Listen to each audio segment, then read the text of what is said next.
What's up guys, Daisy Gaming here today, and I will be going over everything that I want Wildlands 2 to be. Now just for clarification, Wildlands 2 has not been announced. It just seems like the next title in the Ghost Recon series is going to be a Wildlands 2 based on how well Wildlands sold compared to Breakpoint, and the fact that most of the Delta members seem to be also suggesting that is the direction Ghost Recon should go. Not necessarily that they've been told it'll go, not necessarily that they know anything like that, but just from what they are experiencing from both being able to play and be in the loop with, these updates as Ubisoft makes them, as well as with the community. I feel as if they've been pushing for a sequel to Wildlands as well, and to the El Sueno story. Now, I do not believe it'll be with the current main characters. I believe they will retire Nomad, at least as a main character, and his crew, Holt and Midas. I think they are going to be barred, at least from the main character perspective. Now, what I do suggest for the next Ghost Recon is to pick up on the El Sueño story somewhat. Now, I don't think that there should just be one main plot and then that's it. I do believe Breakpoint had somewhat of a good thing with all the different side plots, but it just was unorganized. I will go into that a little bit further. The whole crystal ball thing in Wildlands and that Bowman mentioned, it seems as if Peru would be a really good location to be featured in the next Ghost Recon game, although I don't feel like it is a smart idea to put it in one location. And I'll kind of go over that as we're going over everything I have to discuss today. I don't believe there should be a gear score. I don't believe there should be large tanky raids. I will mention a feature that is close to what raids should be, but would be playable by milsim players, no HUD, tactical players. It won't involve drones. So I'll go over that later in the video as well. And we have a lot to go over, so let's jump right into it. So my first thing on the list here is hot zones and restricted zone. So they can be used interchangeably. Like the hot zones, I feel like would be the PvP area. So instead of having these team death matches, I feel like there should be a sandbox, part of a map somehow that you can deploy to, and it just loads your team into, a spawn point, and literally like this entire like area of the map is PvP only, and you get to pick which faction that you're fighting for. And if you load in as a single player and you pick the SAS and you load in and there's a US team, I mean you'll be on the same side. Like I feel like that's a really good way to put it. Like you can just spawn players into a sandbox, have them pick an organization, and based on the and they don't get to choose their own clothing. You pick from presets for this PvP area, and literally, like you're just trying to survive. It's a really large hot zone, and there's just players spawning in different factions. And say you're with the SAS, you see an American, friendly. Say there's a rebel, it could be friendly, it could be enemy. It just depends on the game, the way it works. The different factions. If you see Russian enemy, like you know what I mean, like a Bodark compared to the ghosts, you'd shoot the Bodark. You know what I mean? Something simple that's easily recognizable. You know what I mean? I think that would be a really cool way to implement PvP. You could still add the team deathmatch thing if you wanted to in another capacity, but I feel like having a sandbox to just load into, kind of like the Dark Zone in the Division, but instead of extracting loot, maybe you're fighting for an outpost or you're fighting for this, and if you hold an outpost for a certain amount of time, you get XP for your PvP um, faction rewards. You know what I mean? Like they can add faction rewards, and you get the faction rewards based on the PvP, like in some capacity. That would be pretty cool. I feel like that would add a lot to the game. So the restricted zone, that Now you could use restricted zone for PvP or the hot zone. I prefer the hot zone for the PvP, but the restricted zone is gonna not be PvP. The restricted zone's gonna be a separate AO, just landscape, no buildings, nothing, where the player gets to create their own um they get to create their own faction mission. You know, so instead of having the faction missions in the game, the players would be able to create and share them with friends through a something similar to how Far Cry 5 had, and I feel like that would be a really good feature there. Just create your or how not Dead Island, fuck. Far Cry, I think 3. Far Cry 3 also had you got to create your own little island type thing. I think that would be pretty cool. Now, the next thing on the list is AOs and operations.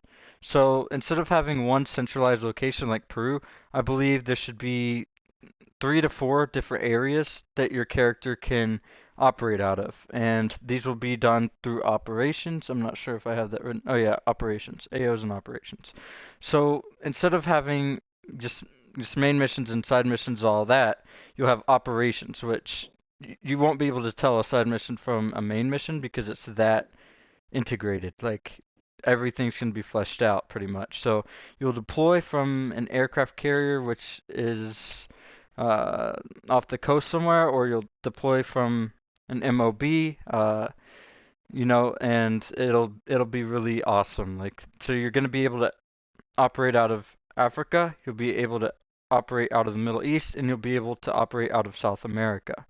Now, I believe like Peru, instead of calling it Peru, you could just label the map South America, and then there you go. It's somewhere in South America, you know, and it doesn't tell you where because the operation's classified. And like it says that your character knows where it is and all this, but it's just not on there for legal reasons.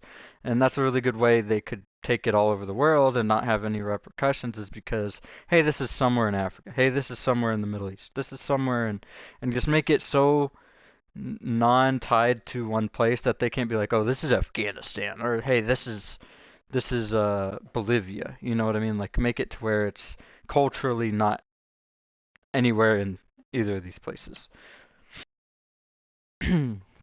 And that goes into the next thing, which is MOBs and FOBs. So the main operating base will be the main base for each area of operations. So in South America, there's one large American base, probably somewhere close to being off map, like towards the top right or top left, bottom right, bottom left. And there you go. That's your main base, and this is where you carry out missions from in that AO. Now, forward operation bases, that's kind of like the bivouacs in this game, except there'd be less of them. For each area of operations, there might be 2 to 3 of them, you know, located in the other corners of the map. And this would be, you know, a little outpost the U.S. controls, or the little outpost that rebels control that you're operating out of. And the next thing I have on the list is carriers slash DC slash Pentagon. So obviously, as you have multiple areas of operations, it can do cutscenes on this aircraft carrier that you're deploying from. AC-130 cutscenes could happen because you know you're the elitist of the elite, the Navy SEALs, Delta Force, you know whatever, like the most elite troops. I mean, you're going to be flying all over the world doing different operations. This would be a really good way to carry that out. They could do cutscenes, not even have like a loaded, you know, place where you go walk around. Just cutscenes on this aircraft carrier slash AC-130, Washington D.C., the Pentagon. Your character could be, you know, seen in cutscenes at all these places in real time. So some of the AOs I have listed, you could operate out of Asia. So instead of saying like, hey, this operation's in China or Vietnam or wherever, it's Asia, Africa, the Pacific, and South America.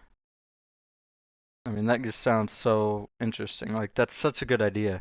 If this game doesn't do it, I suggest whatever game company might be watching this video go ahead and do it, because it's nuts. Because then you don't have to pay for all the licensing for all those places.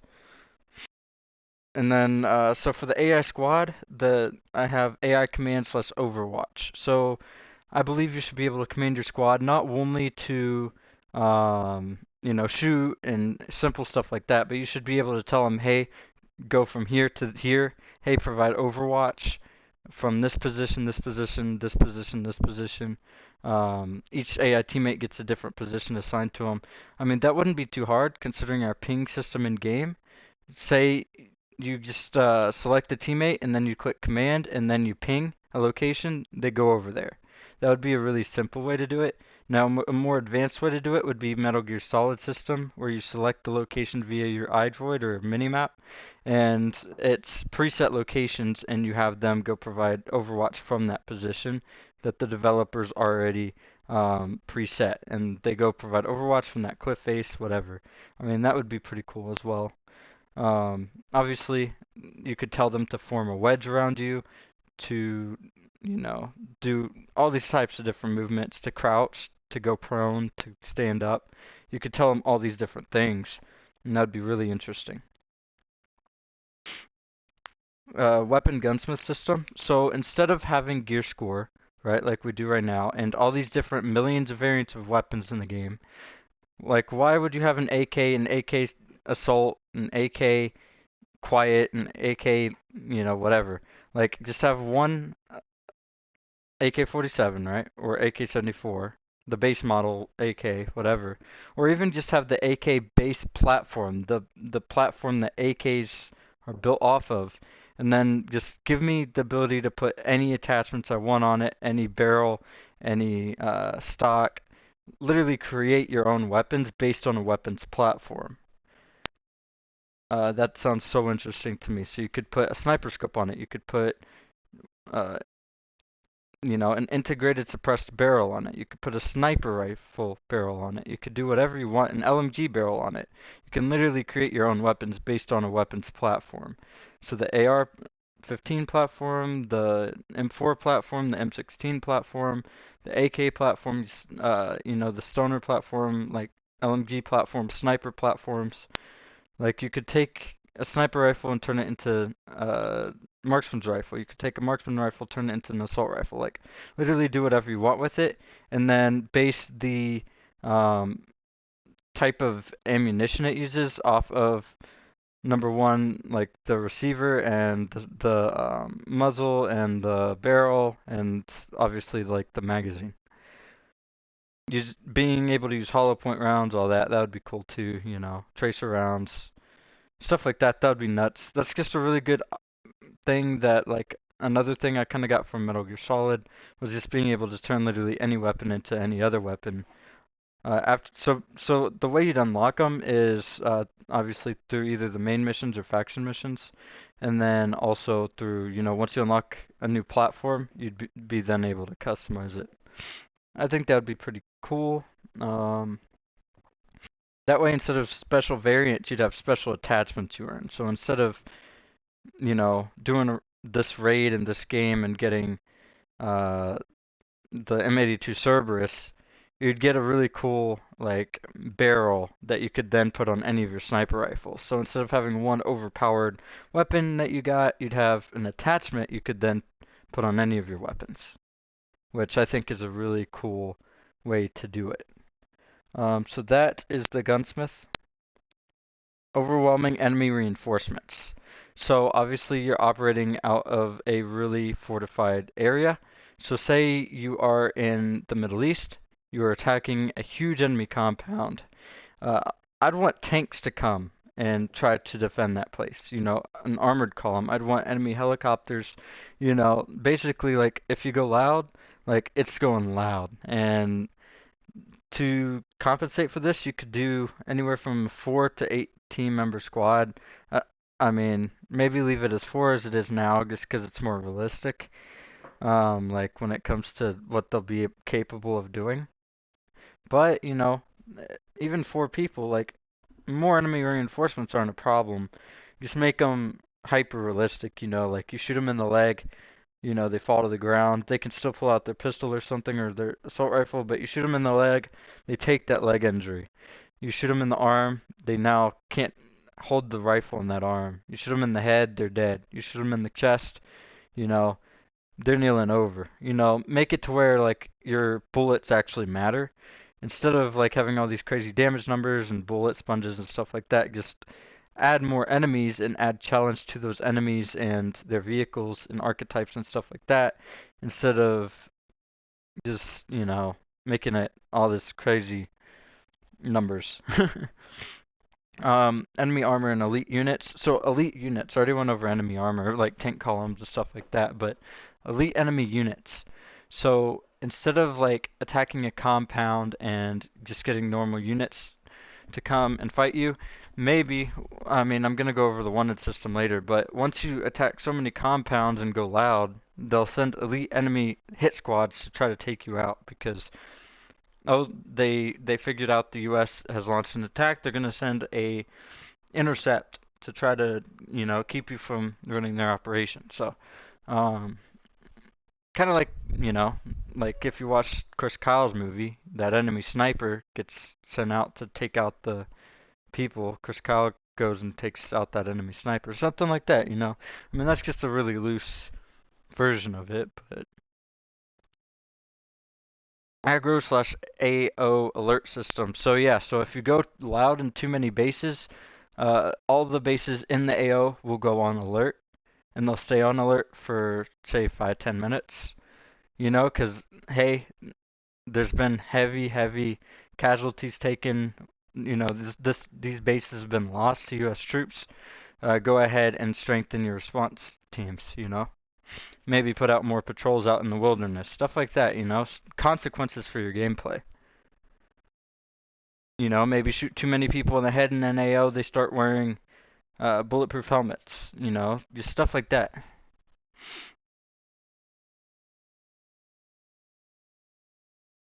Incursions, raid but with humans. Okay, so incursions. So instead of having like the current raid, you attack sector 1 and then you unlock ball and then you go fight ball. Instead of all that, there'd be a huge enemy compound. Say like on this island behind me in this game. You see that mansion behind me? Say that is the raid. Like it would be really small raids. It would only be like a boss worth of raid. So not even like a large raid, but that mansion behind me would hold a enemy commander, and obviously he'd have like security cameras, he'd have emplacements, gun emplacements all over the place. Down by the dock, he'd have people stationed to make sure no one came by the water. They'd make sure there might be even a helicopter patrolling, and your job is to try to stealth in and extract them. Now, if you go loud, your mission then turns to extract or kill, and you can kill them. And if you kill them, like the enemies will just throw everything at you. Now that like, hey, these guys don't have him anymore. Like they obviously killed him. Like, hey, we're gonna just try to like. There's no collateral to be taken. Like, you can now just kill them. You don't have to worry about maybe shooting him. That would be pretty cool. Like little mini raids with elite units, maybe like a tank boss or a helicopter boss, something like that. But that would be pretty cool.